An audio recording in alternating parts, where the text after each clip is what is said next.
Muy buenos días.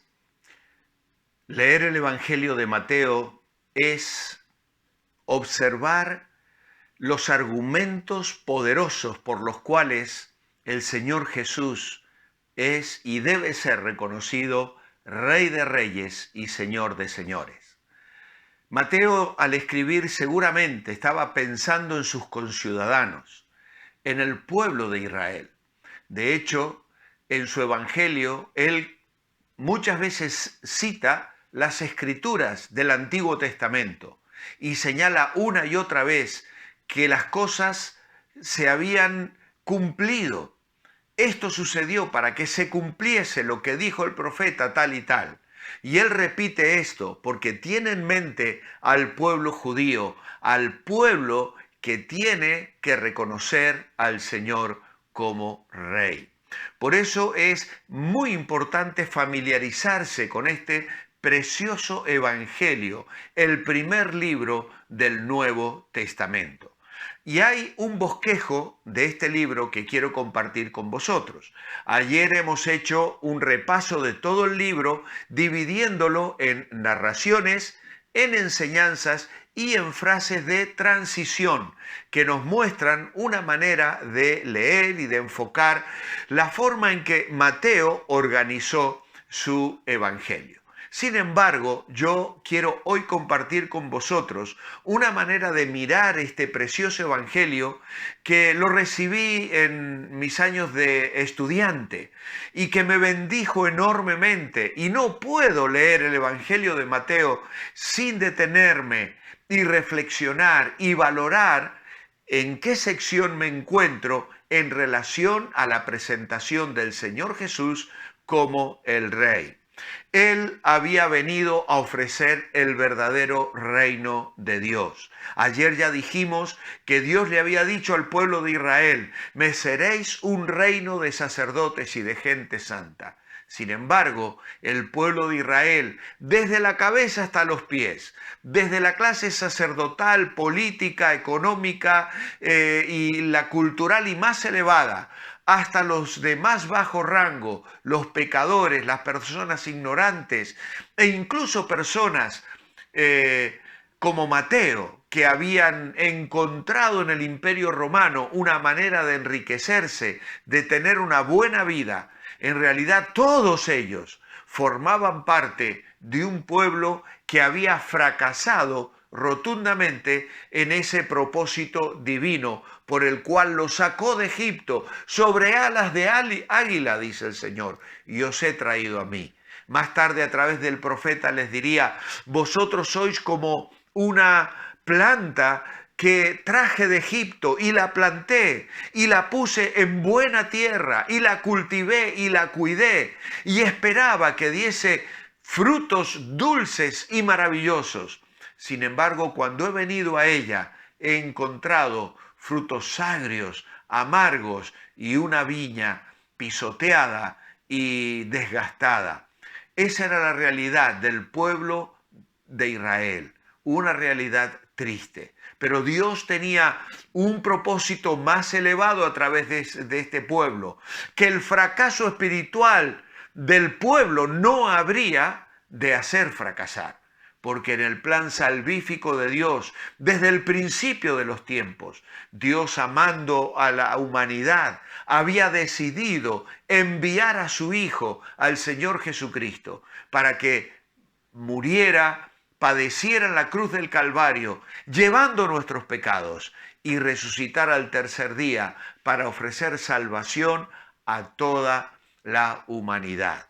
Y hoy nosotros tenemos ese privilegio de poder enfocarnos en Jesús, de verle como el Rey de Reyes y Señor de Señores. Pero comenzamos entonces y vemos primeramente los derechos expuestos de Jesús para ser Rey. Y esto aparece en la oferta, el reino ofrecido a Israel, que es la primera sección. Luego veremos el reino rechazado y finalmente el reino postergado. Son los tres grandes divisiones del Evangelio de Mateo. El reino ofrecido, primeramente, se exponen los derechos del Señor para ser rey. Y el derecho legal aparece en el capítulo 1 y el capítulo 2. Si tú quieres ser reconocido como rey, tienes que demostrar a la familia a la que perteneces cuál es el rango, tu ascendencia. Y esto es lo que hace Mateo al presentar la genealogía del Señor. Luego habla de su nacimiento, de hecho cumpliendo las profecías, y ya encontramos en el versículo 22, esto aconteció para que se cumpliese lo dicho por medio del profeta cuando dijo, he aquí una virgen concebirá y dará a luz un hijo y llamará su nombre Emmanuel. Luego en el capítulo 2 tenemos el derecho legal en el sentido de que se presentan los magos de Oriente para rendir la alabanza y la adoración. Y también allí otra vez aparece el texto citado por los religiosos que dan la respuesta a Herodes, dado que los magos han venido preguntando dónde había nacido el rey de Israel. Y ellos responden, en Belén de Judea, porque así está escrito por el profeta. Y otra vez tenemos el argumento de Mateo hacia el pueblo judío del cumplimiento de las profecías. Luego tenemos el derecho personal del Señor para ser rey. Capítulo 3 vemos el bautismo del Señor por Juan el Bautista. Deja ahora, porque así conviene que cumplamos toda justicia. Y desciende el Espíritu Santo sobre él y se oye una voz de los cielos que dice, este es mi Hijo amado en quien tengo complacencia. Así que vemos así el derecho legal, capítulo 1 y 2, y el derecho personal. Luego en el capítulo 4 tenemos el derecho moral de Jesús para ser rey. Es llevado por el Espíritu al desierto y es tentado por Satanás. Está 40 días en ayuno y oración y Satanás se hace presente allí para tentarle. Pero el Señor responde con el poder de la Escritura. Y entonces vemos a Mateo contándonos de esta victoria y cómo el Señor deja Nazaret, habita en Capernaum para que se cumpliese lo dicho por el profeta Isaías cuando dijo, tierra de Neftalí, tierra de Zabulón, camino del mar al otro lado del Jordán, Galilea de los gentiles, el pueblo asentado en tinieblas vio gran luz y los asentados en sombra de muerte, luz resplandeció sobre ellos. Así que el derecho moral del Señor para ser rey. Luego en el capítulo 5, 6 y 7 encontramos el sermón del monte y este es el derecho judicial del Señor para ser rey. Si Él va a gobernar como rey, va a presentar las leyes bajo la cual su reinado se va a desarrollar. Y allí Mateo incluye, aún antes de contar acerca de su llamamiento, porque en este sentido el libro de Mateo se salta la cronología. No es exactamente cronológico como es luego el Evangelio de Lucas. Mateo está más interesado en comunicar un mensaje, una idea, un principio, y entonces organiza su material de una manera que presenta así el reino ofrecido. Y luego del derecho judicial aparece el derecho profético. En el capítulo 8 vemos al Señor que desciende del monte, le sigue mucha gente y comienza a hacer milagros, sanando a un leproso, mostrando poder en la distancia, poder sobre la enfermedad, poder sobre los discípulos, poder sobre la profundidad del mar, poder sobre los demonios, poder sobre el paralítico, capítulo 9, capítulo 10, hasta el capítulo 11, versículo 1, vemos al Señor mostrando su poder, su derecho profético para que Él fuese reconocido como el Rey de Reyes y Señor de Señores. Luego, a partir del capítulo 11, comenzamos a ver al reino rechazado. Vemos las dudas de Juan el Bautista en el capítulo 11, versículo 2. Está en la cárcel y envía a preguntar a Jesús si es él el que había de venir o había que esperar a otros? Luego allí encontramos al Señor condenando las ciudades rebeldes, versículos 20 al 24, porque si en Sodoma y Gomorra se hubieran hecho esos milagros, se habrían arrepentido, pero estas ciudades, viendo al Señor, no se estaban arrepintiendo. Entonces el Señor cambia su llamado y en lugar ahora de llamar a un pueblo, comienza a llamar a individuos. Y en el capítulo 11, versículo 28 dice: venid a mí todos los que estáis trabajados y cargados, y yo os haré descansar. Llevad mi yugo sobre vosotros y aprended de mí, que soy manso y humilde de corazón, y hallaréis descanso para vuestras almas. Aún así surgen los cuestionamientos. Capítulo 12, hay allí varios cuestionamientos acerca del día de reposo, acerca de la forma en que el Señor hace su ministerio, y Mateo cita otra vez las escrituras de Isaías cuando dice: aquí mi siervo, a quien he escogido, mi amado, en quien se agrada mi alma, etcétera, etcétera. Pasaje precioso para meditar. Vemos el antagonismo y la dureza de corazón en el capítulo 12, versículos 22 al 45.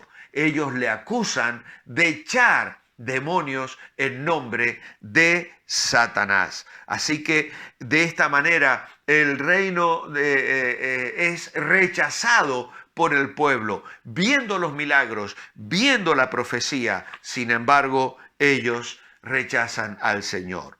Y entonces, a partir del capítulo 12, versículo 46, ya tenemos el reino postergado, del rechazo al retorno del rey. Capítulo 12, verso 46, al final del capítulo 13, ya tenemos allí el reino o el rechazo al retorno del rey. Ellos, el Señor cuenta las parábolas aquí y cómo cae en mala tierra.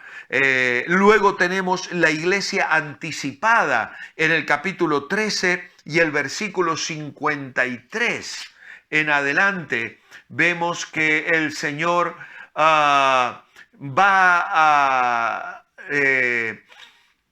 a la sinagoga y allí preguntan: ¿no es este el hijo del carpintero? ¿No se llama su madre María y sus hermanos Jacobo, José, Simón? Y entonces hay un rechazo abierto otra vez hacia el Señor, hasta que en el capítulo 16 encontramos la iglesia anticipada. De esto vamos a hablar mañana, porque Mateo es el único evangelio que hace mención de la iglesia.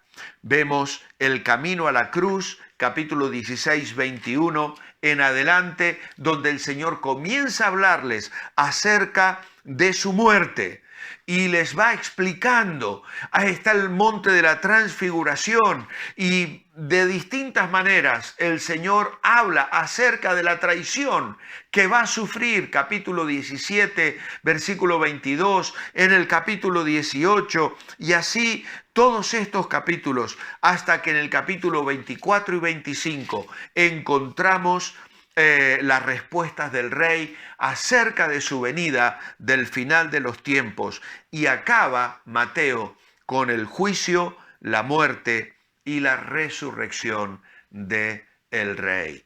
Así que en estas tres grandes secciones, Mateo nos presenta al rey. El reino ofrecido, capítulo 1 al capítulo 11:1, el reino rechazado, capítulo 11:2 a 12:45, y finalmente el reino postergado. Y esta es la etapa que aún estamos viviendo, esperando al Señor Jesucristo. Mi oración escrita esta mañana es: amado Padre, Jesús es el Rey de Reyes y Señor de Señores. Gracias por presentarle así en este Evangelio. Gracias porque al escoger a Mateo, estaba escogiendo a millones de pecadores que hemos encontrado esperanza y salvación en Jesús. Muchas gracias. Te alabo hoy y te ruego que seamos fieles representantes de este Rey amado y todopoderoso, al cual esperamos cada día. En tu nombre, amén. Muy buenos días. Os espero mañana.